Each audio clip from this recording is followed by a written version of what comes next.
Pendant un toast du Nouvel An, maman a déclaré « Ta sœur est dépassée. Tu paieras son loyer à partir de maintenant. » C'est aussi simple que ça. Papa a souri d'un air suffisant. Si tu dis non, ne reviens pas, j'ai levé mon verre et j'ai dit « Alors au revoir, et bonne chance pour payer vos problèmes. » Et puis, je n'ai jamais senti la rage monter si vite en moi de toute ma vie. Une seconde, je levai mon verre pour un toast du Nouvel An. Et la seconde d'après, je serrais le pied du verre comme si j'allais le broyer dans ma main. Maman se tenait en bout de table, rayonnante comme si elle s'apprêtait à annoncer une grossesse ou des vacances. Tout le monde la regardait. Mon père, Léa, les enfants, même Sophie étaient arrivés à la dernière minute, ce qui aurait dû être mon premier avertissement que quelque chose d'étrange se préparait. Maman a tapoté son verre et a fait un petit « comme si elle avait répété son geste. Et puis elle l'a dit, ta sœur est dépassée. Tu paieras son loyer à partir de maintenant. C'est aussi simple que ça. Comme si elle distribuait des parts de tarte. Pas de préparation, pas de discussion, juste un décret. Je me suis figé. J'ai vraiment regardé autour de moi dans la pièce comme si j'avais mal entendu, mais personne n'avait l'air choqué. Léa n'a même pas sourcillé. Sophie a baissé les yeux comme si elle ne voulait pas être impliquée. Les enfants jouaient avec un jouet par terre, inconscients de tout. Et puis papa a parlé, d'un air des plus sérieux. Si tu dis non, ne reviens pas, c'est là que j'ai réalisé qu'ils avaient planifié cela. Probablement depuis des jours, peut-être plus longtemps. Ils ont attendu le soir où je ne pouvais pas simplement partir sans faire de scène. Ils voulaient que je dise oui devant tout le monde. Ils pensaient que je céderais à la pression. Au lieu de ça, j'ai levé mon verre, je les ai regardés tous les deux, et j'ai dit, alors au revoir, et bonne chance pour payer vos problèmes. J'ai reposé le verre sans boire une seule gorgée, je suis sorti directement par la porte d'entrée, j'ai laissé mon manteau sur le crochet, et je ne me suis même pas retourné. L'air dehors était glacial, mais je ne le sentais pas. Je ne sentais rien d'autre qu'une clarté aiguë. C'était comme si des années de pression s'étaient soudainement envolées. J'envoyais 900 € à Léa chaque mois depuis avril. Au début, je l'avais proposé en pensant que ce ne serait que pour quelques mois, le temps qu'elle s'adapte après le départ de son mari. Mais les mois ont continué à passer. Il n'a jamais trouvé de travail, n'a jamais essayé, et juste resté à la maison en disant qu'elle essayait de maintenir les choses stables pour les enfants. Stable, sans revenus et sans plan.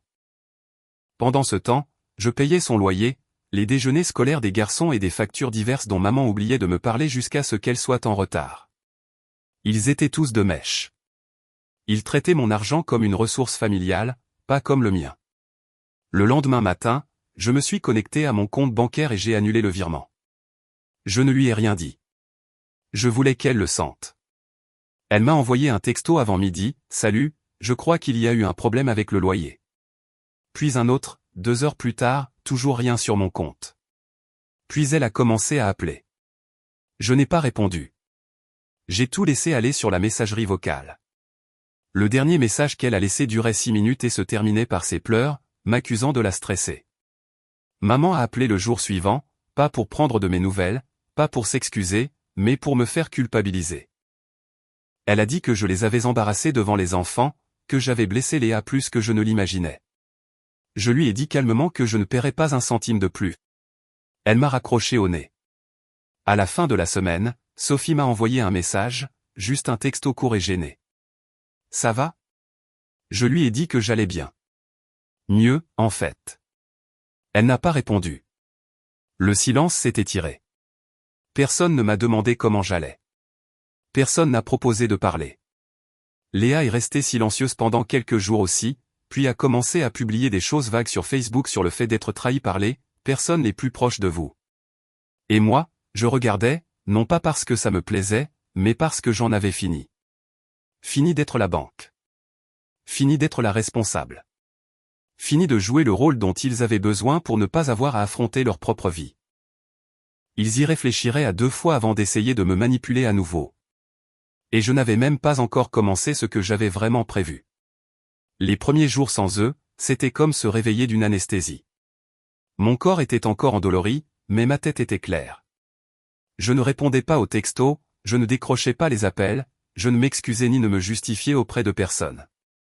Pour la première fois depuis des années, mon téléphone était silencieux. Dans ce silence, c'était magnifique, jusqu'à ce que ça ne le soit plus. Le 10e jour, Léa a envoyé un texto de groupe, moi, maman, papa, Sophie. Elle écrivait comme si elle faisait une déclaration publique, disait qu'elle était menacée d'expulsion, que les garçons avaient peur, et que, certaines personnes qui prétendaient aimer la famille avaient choisi de disparaître quand les choses sont devenues sérieuses. Sophie n'a pas répondu. Moi non plus. Mais maman n'a pas pu s'en empêcher. Si Chloé pense que sa fierté vaut plus que d'aider sa sœur, alors je suppose que nous savons tous où nous en sommes maintenant. J'espère juste qu'elle dort bien la nuit. J'ai quitté la conversation de groupe. 2 heures plus tard, j'ai reçu une demande Lydia de Léa. 1500 €. Pas de message, juste le chiffre. Je l'ai fixé pendant 1 minute, je l'ai refusé, puis je l'ai bloqué sur l'application. Le lendemain matin, j'ai décroché un appel d'un numéro inconnu. C'était la propriétaire de Léa, qui disait que j'étais listé comme contact d'urgence sur son bail. Elle voulait savoir si je couvrirais le loyer de janvier comme avant. Je lui ai dit calmement que je ne couvrirais plus rien à l'avenir. Le silence à l'autre bout du fil a duré plus longtemps que prévu. Puis elle a dit « Merci de m'avoir prévenu ». Pas de drame, juste un ton neutre que j'ai apprécié plus que je n'aurais dû. Ce même soir, maman m'a envoyé un courriel. Pas un texto, un vrai courriel tapé avec une formule de salutation et de clôture, comme si elle écrivait à quelqu'un au travail. Elle disait qu'il m'avait soutenu pendant mes études, à travers mes ruptures, pour mon premier emploi, que Léa traversait un traumatisme que je ne pouvais absolument pas comprendre, que lorsque la famille a des difficultés, nous nous soutenons les uns les autres, nous n'abandonnons pas. En bas, elle a ajouté, « S'il te plaît, reconsidère ta décision. Il ne s'agit pas d'argent.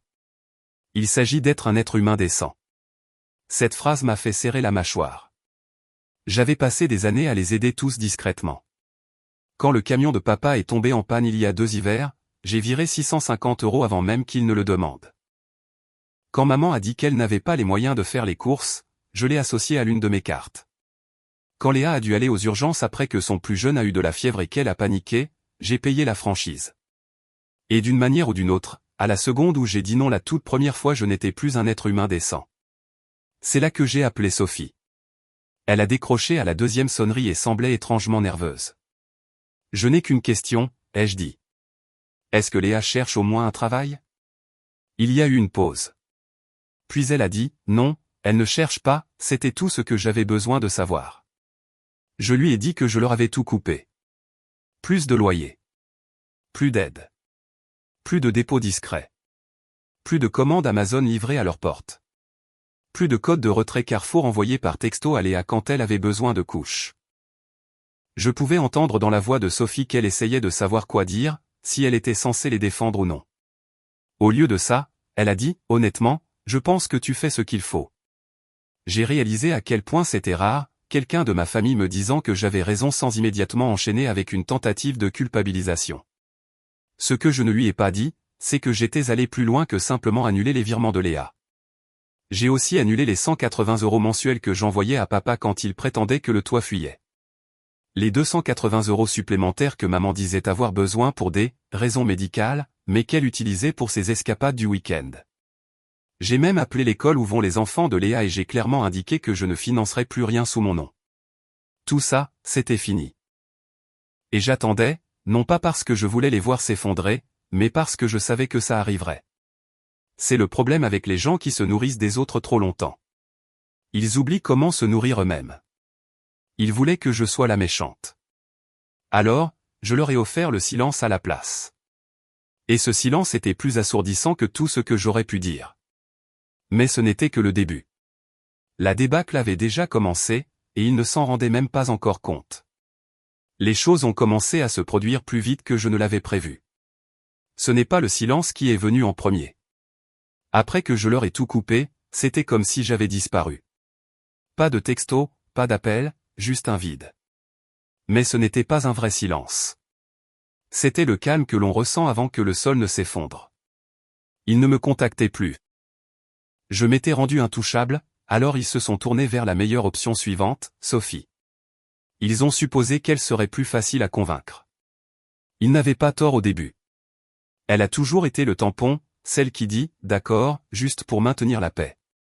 Maman l'a appelé 3 soirs de suite, a dit que quelqu'un dans cette famille devait prendre le relais maintenant que j'avais décidé de m'en aller. Papa a utilisé une approche différente. Il lui a dit qu'elle avait une responsabilité, que si elle n'aidait pas Léa, alors elle était tout aussi sans cœur que moi. Sophie m'a tout raconté, petit à petit. Au début, elle semblait dépassée. Puis quelque chose a changé. Elle a commencé à poser des questions comme « Mais qu'est-ce qu'ils attendent de moi, au juste, et pourquoi Léa ne cherche-t-elle toujours pas de travail ?» Quelques jours plus tard, elle a postulé pour un emploi. Pas de grande annonce, pas de discours, juste un court texto, j'ai envoyé quelques candidatures. 3 jours plus tard, j'ai été embauché. C'est à temps partiel. Rien de fou. J'ai fixé le message pendant un moment. Sophie n'avait pas travaillé depuis 3 ans. Après la naissance de ses garçons, tout le monde avait en quelque sorte accepté qu'elle resterait à la maison. Mais maintenant, elle passait à l'action. Non pas parce que quelqu'un l'y forçait, mais parce qu'elle voyait enfin à quoi ressemblait l'immobilisme dans notre famille. Elle ne l'a dit à personne d'autre que moi. Pendant ce temps, Léa s'effondrait en ligne. J'ai vu toutes ses publications, j'ai fait des captures d'écran de la plupart d'entre elles. Des citations vagues sur la trahison, des appels à la pitié, de longues légendes sur ce que signifie élever des enfants, sans soutien. Ça aurait été risible si ce n'était pas si manipulateur. Les commentaires affluaient. Les gens lui disaient qu'elle était courageuse, qu'elle était forte, que certaines personnes ne comprennent pas ce que vivent les mères célibataires. Aucun d'entre eux ne savait qu'elle avait bénéficié de près d'1 an de soutien financier de ma part et n'avait fait aucun effort pour changer sa situation. Puis est arrivée la cagnotte Litchi, créée par maman, intitulée « Aider une jeune mère à rester debout ». L'objectif, 4 500 €. L'histoire, après une trahison inattendue de la part de quelqu'un en qui elle avait confiance, Léa et ses 2 garçons risquent de perdre leur maison. Trahison. Je n'ai même pas ressenti de colère en voyant ça, juste de la fatigue. Ils pensaient vraiment qu'ils pouvaient me faire honte publiquement pour que je revienne ou culpabiliser des étrangers pour qu'ils comblent les vides que j'avais laissés. La collecte de fonds n'a pas décollé. Quelques amis de la famille ont fait de petits dons, mais rien de proche de ce dont ils avaient besoin, et les gens commençaient à poser des questions. Le Facebook de papa a soudainement présenté des publications sur la budgétisation. Maman a annulé son voyage en Espagne et en a fait toute une histoire, disant vouloir rester près de la maison cet hiver. Je voyais tout si clairement. Il n'était pas seulement en difficulté financière, il paniquait. Sophie a dit que Léa avait de nouveau essayé de déposer les enfants. Cette fois, elle n'a même pas frappé, a juste envoyé un texto, ils sont à la porte, et est partie. Maman était furieuse, a dit qu'elle n'était pas une babysitter. Papa a qualifié Léa d'irresponsable. Léa l'a traité de vieil homme pathétique qui ne prend jamais ses responsabilités. Ça a vite dégénéré. Une dispute hurlante. Les voisins ont entendu. Sophie est allée chercher les garçons elle-même juste pour que ça ne s'aggrave pas. Le lendemain, elle m'a envoyé un message. Ils perdent tous la tête. Et pour une fois, je ne suis pas au milieu de tout ça. Puis un deuxième message, j'ai fait un double service aujourd'hui. Je suis fatigué mais fier. Je n'ai pas dit grand-chose, je lui ai juste envoyé un simple « tu as de quoi ». De tous, c'est elle que je ne m'attendais pas à voir changer. Mais elle le faisait, entièrement, discrètement. Et pendant que les autres s'effondraient sous le poids de leur propre désordre, elle construisait quelque chose à elle. Léa a cessé de publier pendant quelques jours après l'échec de la cagnotte Litchi. Puis une publication est apparue. Pas de légende, juste une photo d'un avis d'expulsion scotché à sa porte et en dessous, en petites lettres grasses, certaines personnes s'en fichent. Je ne l'ai pas partagé. Je n'ai pas répondu. Mais je savais ce qui allait suivre. Ce n'était pas la fin. C'était juste le milieu de la chute.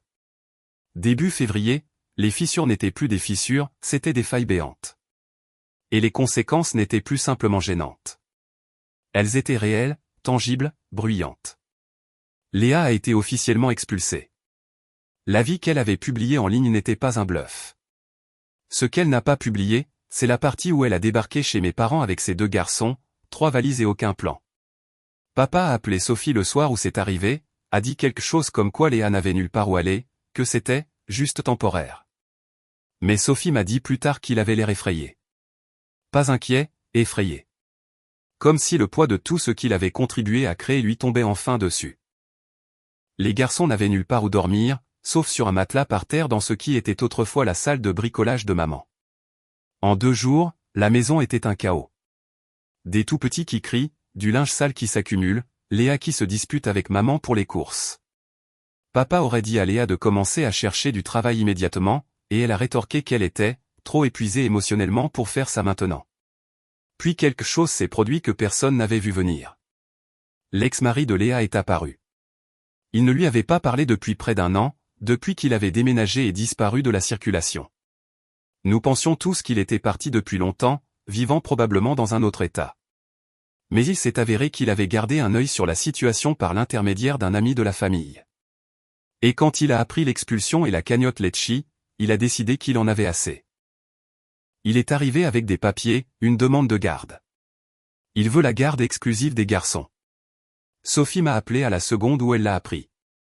Elle a dit que maman pleurait, que Léa était hystérique et que papa s'était enfermé dans le garage. Je lui ai demandé si l'ex avait une réelle chance d'obtenir la garde. Elle a dit, oui, probablement. Il a un travail, une maison, pas de dossier d'expulsion, pas de cagnotte Lecce essayant de couvrir les besoins de base. Et il a des preuves. C'est là que Léa a recommencé à m'appeler. 6 appels manqués en une journée. Puis un message vocal larmoyant, plein d'excuses auxquelles je ne croyais pas. Elle disait qu'elle n'aurait jamais dû laisser maman organiser ce toast, qu'elle n'avait jamais voulu que les choses aillent aussi loin, et qu'elle avait besoin de retrouver sa sœur. Je n'ai pas répondu. Puis maman a appelé, pas pour s'excuser, ni même pour demander de l'argent. Elle a juste dit, je crois qu'on a tout gâché. Je crois qu'on a tous vraiment tout gâché. Les fissures étaient enfin assez larges pour qu'elle puisse voir à travers. Pendant ce temps, Sophie s'épanouissait d'une manière qui m'a vraiment surprise. Elle avait pris des services supplémentaires, commencé à laisser les garçons chez une voisine de confiance, et ouvert un compte chèque séparé auquel personne dans la famille n'avait accès. Elle a cessé de donner des nouvelles de Léa, a cessé de jouer les intermédiaires. C'était comme si elle s'était déconnectée de tous et avait enfin commencé à vivre sa propre vie.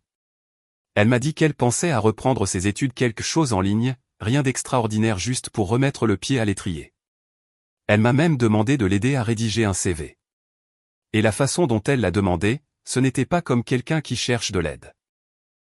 C'était comme quelqu'un qui réalise enfin sa propre valeur. Pour la première fois, je l'ai regardée et je n'ai pas vu quelqu'un de coincé. J'ai vu quelqu'un qui s'en sortait. Mais les autres continuaient de sombrer. J'ai appris par Sophie que Léa avait menacé de laisser les garçons avec maman et papa de façon permanente si l'audience pour la garde ne se passait pas bien pour elle, qu'elle ne pouvait plus supporter la pression, qu'elle avait besoin d'une pause. Et maman, qui avait autrefois insisté pour que je porte le fardeau de tout le monde, ne pouvait même plus gérer 2 petits-enfants sans craquer. J'ai appris par un cousin que papa avait commencé à vendre certains de ses vieux outils, ceux qu'il disait vouloir transmettre. Il s'est avéré que la retraite n'avait jamais été vraiment financée. Ils avaient juste supposé que je continuerais à boucher les trous. Je suis restée silencieuse. Pas de jubilation, pas de publication vengeresse, juste le silence. Et dans ce silence, quelque chose se construisait. Sophie s'élevait. Léa s'effondrait. Maman et papa se désagrégeaient. Moi? Je préparais quelque chose que je n'aurais jamais cru vouloir à nouveau. Un dîner. Une dernière soirée, une table. Tout le monde invité. Pas pour eux. Pour elle. Pour Sophie. Parce que de tous, elle avait changé. Elle avait pris les choses en main. Et pour la première fois, j'étais prête à faire de nouveau partie de cette famille. À mes conditions. C'était étrange de préparer le dîner pour des gens à qui je n'avais pas parlé depuis des semaines. Des gens qui, il n'y a pas si longtemps, se tenaient en face de moi à une table de fête et m'avaient dit de payer le loyer de ma sœur ou de quitter la famille. Maintenant, je les invitais à revenir chez moi volontairement, mais je ne le faisais pas pour eux. C'était pour Sophie. Elle avait fait ses preuves discrètement, progressivement. Pas de théâtralité, juste du courage. Pendant que les autres sombraient, elle avait recommencé à travailler, s'était inscrite à un programme d'aide à la garde d'enfants, et m'avait dit la semaine dernière qu'elle s'inscrivait à un cours de certification en ligne. Elle avait même commencé à préparer les repas des garçons et avait pris l'habitude de m'envoyer par texto ses petites victoires, comme « j'ai payé toutes mes factures ce mois-ci sans aide ». Pas de pitié, juste des faits. Alors j'ai décidé, un dîner, une soirée, une table dressée comme il se doit par quelqu'un qui ne leur devait plus rien. J'ai envoyé le message un mardi. Dîner, chez moi, dimanche à 18h. Vous êtes tous invités. Je n'expliquerai pas pourquoi. Sophie a répondu presque immédiatement. J'apporterai les boissons. Papa a répondu 3 heures plus tard. Merci pour l'invitation. Puis rien. Ni de maman. Ni de Léa. 2 jours ont passé. Puis un simple texto de Léa, je serai là. J'apporterai le dessert. Merci d'essayer. J'ai ignoré la dernière partie. Le dimanche est arrivé. J'ai cuisiné plus que nécessaire, des cuisses de poulet rôti au romarin, de la purée de pommes de terre maison, des haricots verts au citron et à l'ail, et du pain chaud. J'ai versé du vin dans les verres qu'il m'avait offerts pour Noël il y a des années et j'ai allumé quelques bougies. La table était simple, mais je la sentais mienne. Pour la première fois, je la sentais vraiment mienne. Sophie est arrivée en avance. Elle avait l'air différente, même sur son visage. Fatiguée, oui, mais forte, comme une version différente de la sœur que j'avais toujours défendue. Elle m'a tendu une bouteille de vin et un pack de 6 d'une sorte de soda pétillant sophistiqué. Je ne savais plus ce que tout le monde boit. J'ai souri. Moi non plus. Nous avons commencé à dresser les assiettes. Elle m'a demandé si j'étais nerveuse. J'ai dit non, et je ne l'étais pas. Vers 17h50, maman et papa sont arrivés. Ils sont entrés comme s'ils essayaient de ne pas avoir l'air coupables. Papa avait une bouteille de vin. Maman avait une boîte en plastique de salade du supermarché. Personne ne s'est embrassé, mais personne ne s'est disputé non plus. Puis Léa est entrée. Elle avait l'air triste. Pas de maquillage, les cheveux en chignon désordonnés. Les garçons étaient avec elle, silencieux. Elle tenait une tarte achetée en magasin dans une main et un sac de vêtements de rechange dans l'autre. Je ne voulais pas présumer que nous resterions longtemps, a-t-elle dit. J'ai fait un signe de tête vers le salon. Les enfants peuvent rester là. Le dîner a commencé lentement. Des banalités. Des sujets sûrs. Sophie a parlé de son nouveau travail. Maman a dit quelque chose sur le fait de vouloir une maison plus petite. Papa a dit qu'il avait nettoyé le garage. Personne n'a mentionné la cagnotte Litchi. Personne n'a mentionné janvier. Puis, au milieu du repas, je me suis éclairci la gorge et j'ai regardé droit vers Sophie. Je suis fier de toi. Tout s'est arrêté. Elle a cligné des yeux comme si elle n'était pas sûre que j'étais sérieuse, puis a lentement souri comme si elle comprenait. Tu n'as pas attendu que quelqu'un arrange les choses pour toi. Tu t'es juste levé et tu as commencé à bouger. Ça compte. Personne n'a rien dit pendant un instant. Puis maman a hoché la tête un peu trop vite. Elle a vraiment mûri. Nous l'avons remarqué. Léa fixait son assiette. Puis elle l'a dit, doucement, presque comme si elle l'avait répété. Je suis désolé. Je n'ai pas demandé d'explication, mais elle en a donné une quand même. Pour cette nuit-là, pour tout ce qui a suivi. Je n'avais pas réalisé à quel point j'avais sombré jusqu'à ce que je n'ai plus rien à jeter à la figure de personne. Elle a jeté un coup d'œil à Sophie. Et toi? Tu as fait ce que j'étais censé faire. Sophie n'a pas jubilé, n'a même pas souri. Elle a juste dit, il n'est jamais trop tard. J'ai laissé le silence s'installer un moment. Puis j'ai dit, personne ne porte plus personne. C'est la règle. Tout le monde a hoché la tête, même maman. Papa a levé son verre, pour un nouveau départ. C'était le toast le plus sobre que je l'ai jamais entendu faire. Nous avons fini de dîner. Les garçons riaient dans l'autre pièce. Sophie m'a aidé à emballer les restes. Léa s'est assise sur le canapé et a aidé son plus jeune à mettre ses chaussures sans s'énerver. Maman m'a demandé si je voudrais passer le week-end prochain pour un café. Je lui ai dit que j'y réfléchirais, et je le ferais, parce que pour la première fois depuis des années, l'idée d'être avec eux ne me donnait pas l'impression d'être piégé. Ils ont vu le précipice, la chute, le silence froid que je leur ai donné, et maintenant ils marchent différemment. Je ne leur fais toujours pas entièrement confiance. Cela prend du temps. Mais j'ai vu quelque chose ce soir que je n'avais pas vu depuis longtemps. De la volonté. C'est suffisant pour l'instant. Je n'ai pas beaucoup dormi la nuit après le dîner. Pas parce que j'étais anxieuse, juste survoltée. Tout s'était mieux passé que prévu, et cela seul me paraissait inhabituel. Je n'arrêtais pas de tout repasser dans ma tête, la façon dont Sophie se tenait plus droite quand je la complimentais, comment Léa ne s'était pas disputée ni n'avait cherché d'excuses, comment maman était restée silencieuse alors qu'en temps normal elle aurait rempli le silence de soupirs passifs-agressifs. Même papa, qui m'avait un jour dit de ne pas revenir si je ne payais pas, m'a dit « merci » en partant. C'était comme s'ils avaient tous été secoués assez fort pour enfin voir ce qu'ils étaient devenus. Le lendemain matin, j'ai reçu une photo de Léa. Elle portait un uniforme de café noir uni. Ses cheveux étaient attachés en arrière, son badge nominatif de travers. Elle tenait un gobelet à emporter et souriait. Pas un grand sourire, pas un faux, juste un sourire fatigué et réel. J'ai commencé aujourd'hui. C'est juste le matin pour l'instant. Les enfants sont avec maman. Merci encore pour la semaine dernière. Je ne vais pas tout gâcher. J'ai fixé le message plus longtemps que je n'aurais dû, non pas parce que je ne la croyais pas, mais parce que pour une fois, elle ne demandait rien. Pas d'argent, pas de pitié, juste un espace pour se montrer. J'ai répondu, continue. Tu as du travail à faire. C'est tout ce que j'ai dit. Elle n'a pas répondu. Elle n'en avait pas besoin. Sophie m'a appelé ce soir-là.